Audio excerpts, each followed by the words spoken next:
Então tá, vamos caminhar um pouco agora então, vamos para o quarto século, a igreja no quarto século. Agora nós estamos realmente avançando um pouco mais. A maioria das coisas que nós falamos até agora pegava sempre o segundo e o terceiro século meio junto. Agora nós vamos para o quarto século, que é um século em que vai mudar muita coisa. É um século em que ocorrem profundas transformações. E o próprio Império Romano estava passando por um momento de profunda transformação também. Num certo sentido, o Império Romano estava vivendo um momento de caos. Chegamos num momento em que havia 6 imperadores diferentes. 6 imperadores. No fim, acabou por prevalecendo um sujeito chamado Flávios Valérios Aurélios Constantinos, mais conhecido como Constantino. Esse Constantino, ele é um dos personagens mais importantes da história, não só da história da igreja, mas da história. Esse Constantino, ele acabou prevalecendo, acabou se tornando o único imperador. Primeiro ele se tornou imperador só do Ocidente, havia ainda um imperador no Oriente, depois ele acabou unificando o império completamente. E ele conseguiu prevalecer de uma maneira muito interessante. Ele ia enfrentar um inimigo dele, que era o Maxentius, que também estava querendo ser o único imperador, e aí haveria uma batalha no dia seguinte. E naquela noite, na véspera da batalha, ele teve uma visão, um sonho, em que ele viu no céu um símbolo, e uma voz disse para ele o seguinte: esse símbolo ele tinha as letras gregas Ki e Rho. Daqui a pouco eu vou mostrar o símbolo para vocês. E aí ele ouviu uma voz que disse assim: com este sinal vencerás. O que ele fez no dia seguinte, no dia da batalha?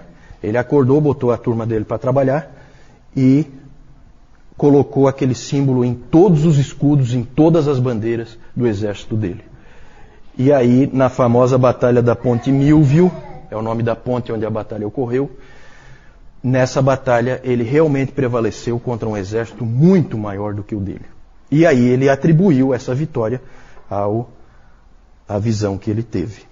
Em 313, ele entrou em acordo com e aí ele se tornou o imperador único do Ocidente. Em 313, um ano muito importante na história da igreja, em 313 ele entrou em acordo com o imperador do Oriente, que era o Galério, para que cessassem as perseguições aos cristãos.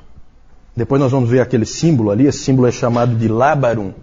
E esse símbolo das letras Ki e Rho são as 2 primeiras letras de Cristo. Então ele atribuiu aquela vitória a Cristo. E aí por isso então ele começou a favorecer os cristãos. E aí ele entrou em acordo com o Galério para que cessassem as perseguições aos cristãos, e em 313 então foi publicado o Edito de Milão, o famoso Edito de Milão, que é o que define o fim das perseguições. Na verdade, no Oriente ainda continuou havendo perseguição, tá? O Galério assinou, mas não, acho que ele não estava tão a fim de cumprir assim, e acabou continuando a perseguição. Inclusive os mártires de Sebaste, se não me engano, foi no ano 320 que eles morreram. Por isso que as perseguições ali a gente coloca do ano 60 até o ano 320. O Edito de Milão não estancou de vez ali as perseguições. Mas já estava, né, a coisa estava indo. No Ocidente passou a haver total liberdade para exercer a fé cristã. A coisa mudou assim. Vocês imaginam como é isso? Um monte de gente morreu anteontem. E agora, de repente, todo mundo pode livremente se dizer cristão. É uma transformação brutal. Uma coisa assim que muda tudo. No ano 324, Constantino acabou tomando o controle do império inteiro. E aí ele levou a capital do império para uma outra cidade. Deixou de ser Roma, a capital do Império Romano.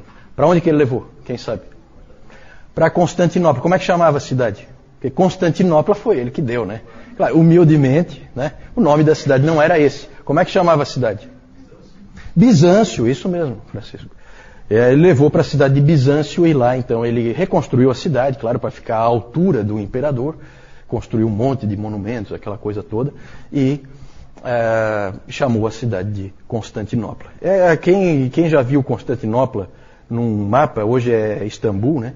você vai ver que ela é extremamente estratégica, porque ela fica no ponto de encontro da Ásia com a Europa. E o grande inimigo dos romanos naquele tempo eram os persas que vinham do Oriente. Então ele estrategicamente levou, como ali havia muito problema, ele levou a sede do império mais para o Oriente. E isso aí vai ter consequências para a igreja, tá? Tudo tem consequências. Já vamos ver isso aí. Até a mudança de Roma para Constantinopla vai afetar a igreja profundamente. A pergunta é a seguinte: Constantino era um cristão? Isso aí é difícil de dizer. Ele, ao longo da vida dele, ele sempre viveu uma vida que se poderia dizer subcristã, né? A vida dele não correspondia à fé que tinha. Evidentemente que ele não era disciplinado como o povo comum, porque ele era o imperador e todo mundo era grato a ele. E aí nós vamos ter figuras como esse Eusébio de Cesareia, que... Bom, depois eu falo do Eusébio. Mas ele sempre foi confuso no seu entendimento da fé. Ele dizia que Jesus Cristo tinha salvo ele dos seus pecados, mas ele sempre interferia na igreja. Quando ele dava um palpite, normalmente era errado. Então o entendimento dele era precário. Ele originalmente era um adorador do Deus Sol, como geralmente as tropas romanas eram. Então é difícil dizer. Ele na verdade nunca se batizou. Ele foi batizado só no ano da sua morte. Então deixaram para a última hora. Talvez também por causa daquele pensamento, sabendo que ele não vai cumprir nada mesmo. Então vamos deixar para lavar os pecados dele na última hora, quando ele não puder mais cometer. Eu acho que isso aí a igreja já tratou de fazer assim, porque viram que ele tratava os seus inimigos com extrema crueldade, não foi diferente dos outros, né? Só que agora os cristãos não são mais os inimigos. Então os cristãos escaparam, né? Uma coisa a gente pode dizer com certeza: se ele era cristão ou não, a gente não sabe direito. Mas uma coisa é clara: Constantino não somente tolerou a fé cristã, mas ele fez de tudo para fortalecê-la. Constantino auxiliou de todas as maneiras que ele podia a fé cristã. Algumas coisas que ele fez: ele livrou todos os oficiais das igrejas, os presbíteros, de qualquer tipo de trabalho. Eles passaram então a se dedicar somente à igreja. Passou a ser então a ideia do clero profissional. Eles passam a viver do fato de serem presbíteros. Uma coisa que ele trouxe e que continua vigente no Império Romano atual, né, porque o Império Romano parece que não acabou. Na verdade, nós continuamos com as mesmas coisas que foram implantadas pelos imperadores estão aí, como por exemplo nós aqui hoje. Foi ele que instituiu que o domingo, o dia do Senhor, é um dia livre. Ninguém deve trabalhar nesse dia. Se nós estamos aqui hoje, e a gente não precisa vir no canto do galo, né, Moisés? Senão nós teríamos que vir aqui 4 da manhã, na hora do banho de rio, né, João? Nós teríamos que estar aqui para o culto e depois nós íamos cada um para o seu local de trabalho. As crianças iam para a escola e assim seria, não fosse esse sujeito. Isso continua vigente em todos os países que foram cristianizados, certo? Foi ele que implantou isso, com a sua autoridade, com o seu poder. Que mais? Ele começou a construir as grandes igrejas, as grandes catedrais. Então todas aquelas grandes igrejas, a ideia vem dele. Ele tinha poder para isso, tinha força para isso, tinha recursos para isso. E aí ele foi quem introduziu esse tipo de coisa. E na mesma época de Constantino viveu um sujeito importante, esse aí, Eusébio de Cesareia, também é considerado um pai da igreja. Lembram que eu já falei dele, porque foi ele que escreveu, ele é considerado o pai da história da igreja, porque ele escreveu o livro História Eclesiástica, que conta várias histórias lá dos cristãos primitivos. Dizia-se de Eusébio que ele era tão erudito que ele sabia tudo o que havia para se saber. Eu acho que é um pouquinho de exagero aí, mas ele certamente foi um teólogo também, e ele introduziu uma coisa que depois começou a se chamar de a teologia oficial. Porque ele pegou esse momento histórico E aí é o perigo de você interpretar a providência de Deus. É sempre perigoso. Porque aí fica na cabeça assim, olha só o que aconteceu, o imperador se converteu ao cristianismo. Quem é que esperava isso? Depois de anos e anos de perseguição, 250 anos de perseguição, o imperador se converte ao cristianismo. Quem é que podia esperar uma coisa assim? Deus está fazendo alguma coisa. É isso que passa na cabeça. Mas o que ele está fazendo? E aí você começa a interpretar. E aí eu falei no domingo passado aquela questão da dificuldade de você pegar a história da igreja, a dificuldade é interpretar o que está acontecendo. E o Eusébio resolveu interpretar. E olha como é que ele interpretou uma frase dele aqui. Constantino foi elevado por Deus para ser o vice-regente de Deus. Constantino é o representante de Deus na Terra. Por isso que o Eusébio é considerado naquela classificação de Niebuhr, que eu mostrei no domingo passado, sobre a cultura, cristianismo e cultura, ele é considerado o que encaixa no Cristo da cultura.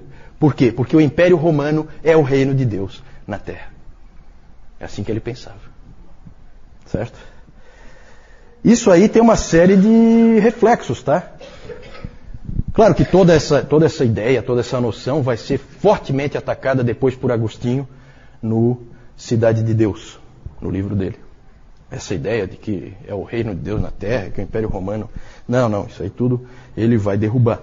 Mas o Eusébio veio com essa ideia aí. E aí, com Constantino, começa uma nova era na história da igreja que vai durar 1000 anos. A era de Constantino.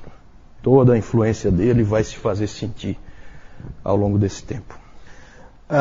Começam a ocorrer coisas positivas. Na verdade, os valores cristãos começam a prevalecer no império. Aquela história de você jogar o filho fora, crime. Opa, não. Agora o império é cristão. Não existe, isso aí acabou. Jogar o filho ali na calçada, de jeito nenhum. Então, começou a haver esse tipo de coisa. Valores cristãos foram se impondo na sociedade. O domingo foi estabelecido como um dia livre, em que deveria haver dedicação para o Senhor. E é interessante, gente, uma coisa que eu já refleti bastante sobre isso, porque o David Calhoun ele levanta isso aí, e é realmente interessante. O que aconteceu nesses primeiros 500 anos é que você veio de uma sociedade totalmente pagã, um mundo, vamos falar de mundo, né? Você vem de um mundo totalmente pagão e esse mundo vai se tornando cristão. Cristão, entenda um cristão de uma maneira ampla, tá? Quando a gente fala cristão, não é cristão nascido de novo. Não. Cristão de uma maneira ampla, certo? Cristo como o rei, essa visão. Você tem isso acontecendo, vem do paganismo para o cristianismo. Dali para frente tudo é cristão. O cristianismo vai se fazer sentir ao longo de toda a história, até chegar nos últimos 500 anos. Aí o Calhoun fala que é um efeito espelho, né? Porque nos últimos 500 anos, de 1500 até o ano 2000, e até hoje, nós vemos o contrário acontecendo. O mundo passa depois de 1000 anos, o mundo passa a progressivamente deixar de ser cristão e passa a voltar a ser pagão. Nós estamos vivendo isso hoje. Será que é à toa que você hoje tem o aborto defendido livremente? O homossexualismo voltando com tudo? Não que não houvesse perversões sexuais ao longo desse tempo todo. Claro que sim. Mas tinha que ser uma coisa de alcova, escondida. Hoje não, hoje é bonito. Bonito. A pornografia está aí. Então por quê? Porque nós estamos voltando ao paganismo. Interessante, essa é uma reflexão interessante para você fazer com calma. É uma coisa que impressiona na história da igreja. O tempo em que a gente vive é um tempo muito diferente de outros tempos da história da igreja, em alguns aspectos. Muitas consequências negativas também da conversão, entre aspas, de Constantino. O Peter Brown, ele usa uma expressão em que ele fala da conversão do cristianismo. Que não é o império que se converte ao cristianismo, é o cristianismo que se converte ao império. Certo? Então o cristianismo perdeu alguma coisa aí. E um historiador disse, aí para a gente entender um pouco mais, né? Porque a gente vai começando a ver agora o quê? A gente vai começando a ver a igreja cada vez mais buscando o quê? Riquezas, luxo, glória, poder. Foi sempre assim? Começou assim? Aquele grupo de pescadores que seguiam um carpinteiro? Não. Agora é o império. Agora o padrão é o padrão do imperador. As igrejas são feitas como palácios. Certo? Daqui a pouco nós vamos ver umas figuras aí que mostram já essa situação. E, na verdade, nós vemos que um historiador disse o seguinte, eu acho que também é uma frase interessante para a gente refletir. Ele fala assim: a Igreja Católica Romana é o fantasma do Império Romano. O Império Romano acabou, mas no catolicismo romano você tem todos aqueles elementos ali sobrevivendo, né, numa coisa assim meio fantasma mesmo. Né? Mas tudo ali vai se construindo. Outras consequências, por exemplo, aí eu não sei, alguns vão dizer que foi ótima, isso que eu vou falar agora, que foi uma coisa ótima, e outros vão dizer que foi péssima. O quê? Conversões em massa. Por que será? Gente, agora ser cristão é fácil e é extremamente vantajoso. Exatamente. Agora é maravilhoso ser cristão. Então você tem centenas de milhares de conversões ao cristianismo, como nunca se viu. Impressionante.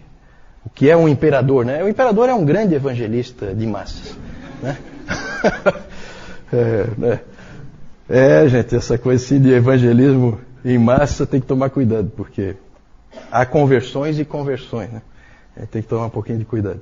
E é claro que depois de Constantino surge uma coisa que antes não existia. Existiam heresias, existiam gente que entendia as coisas erradas, mas não existia uma coisa chamada nominalismo. O que é nominalismo? Cristão nominal, cristão só de nome, que não tem compromisso nenhum com Cristo, não tem compromisso nenhum com a fé cristã. Mas vai à igreja todo domingo, certo? E vai sempre prestar aquela reverência verbal a um Deus que na verdade ele não adora, ele não está nem aí, porque para ele é interessante.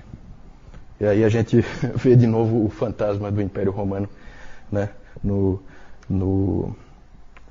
que a gente vê normalmente no catolicismo romano. Pode seguir aí? Eu não vou gastar tempo aqui, mas eu acho que a gente não pode deixar de falar, para a gente não passar a ideia de que a igreja só existia no Império Romano. Tá?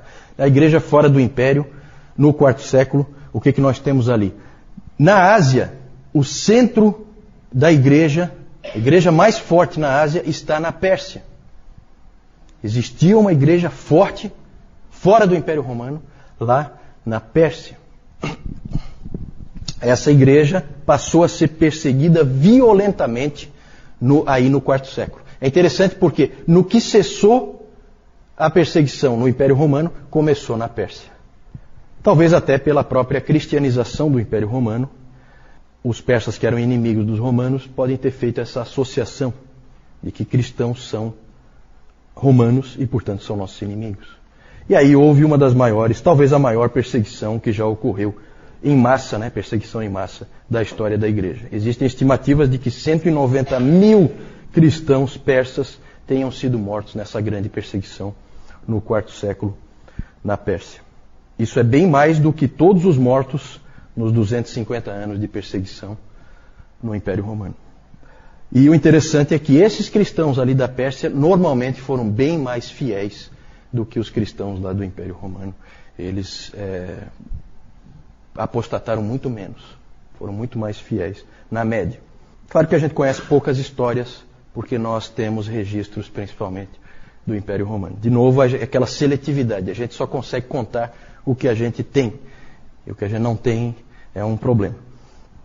Na África também, fora do Império Romano, alguns lugares na África eram Império Romano, como nós já vimos. O norte da África todo, Tertuliano era africano, Agostinho era africano, o Cipriano era africano, você tem um monte de gente ali. Então todo o norte da África ali é Império Romano. O Egito é Império Romano. Mas mais para baixo ali do Egito, você tem o reino de Axum, que é a Etiópia, hoje é a Etiópia, que não é Império Romano. E você tem mais para baixo ainda, mais ao sul, você tem a Núbia, que hoje é o Sudão, aquela região ali onde é o Sudão. esses países aí foram cristianizados. São histórias interessantes, a gente não tem tempo para ficar vendo, né? Mas é muito bacana. A Etiópia, a igreja etíope, devia a sua origem ao que eles chamavam de os 9 santos. Os 9 santos são 9 missionários que vieram da Síria. Então é bacana essa coisa mundial, né? 9 missionários da Síria vieram e evangelizaram um país inteiro, um reino inteiro, que é esse reino de Axum. A Núbia também foi, aí eu não sei exatamente quem é que alcançou, mas também havia cristianismo ali. Na Etiópia persiste essa igreja até hoje, é uma igreja separada, né? Ela tem uma história separada, ela é diferente. Na Pérsia também existe essa igreja. Vocês lembram na época da guerra do Iraque, que se dizia lá, vinha aquele Tariq Aziz, ele vinha fazer um pronunciamento e ele não era muçulmano, ele era cristão, certo? Só que ele não é um cristão evangélico ou católico ou nada disso, ele é cristão dessa igreja da Pérsia, lá do, sabe? É uma igreja completamente à parte, ela não passa pela história que nós passamos, então é diferente. A igreja na Núbia foi praticamente destruída, desapareceu, né? Ali houve principalmente perseguição da parte dos judeus. Volta só um pouquinho aí, eu só quero falar mais uma coisa. A ida de Constantino, eu falei antes que a ida de Constantino para Constantinopla, ele sai de Roma, leva o império, a sede do império para Constantinopla. Mais ou menos como o Juscelino, que levou a capital, que era Rio de Janeiro, levou para Brasília. Então aconteceu uma coisa parecida no Império Romano, só para comparar. E isso aí fez com que em Roma, que era a grande cidade, gerasse um vácuo de poder, né? Ali sempre foi a sede de poder e agora ficou assim. Tinha lá um sub-imperador, mas não era a mesma coisa. Ficou assim uma carência ali daquela cidade de poder, de ter ali alguém que fosse realmente poderoso. Adivinha quem que ocupa esse vácuo? O que vocês acham? Quem? O Papa, né? O Papa. E aí o bispo ali, bispo é pouco, né? Bispo tem em toda a cidade. Isso é coisa pequena. Isso é coisa para qualquer um, né?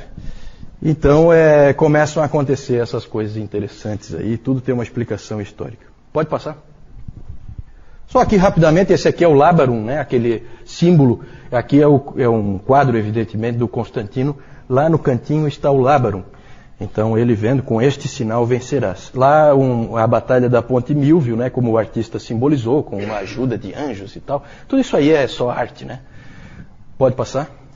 Aí nós já vemos a influência, né, do Império sobre a Igreja. Aquilo que o Peter Brown chamou de conversão do cristianismo. O cristianismo se convertendo a alguma outra coisa que não é cristianismo.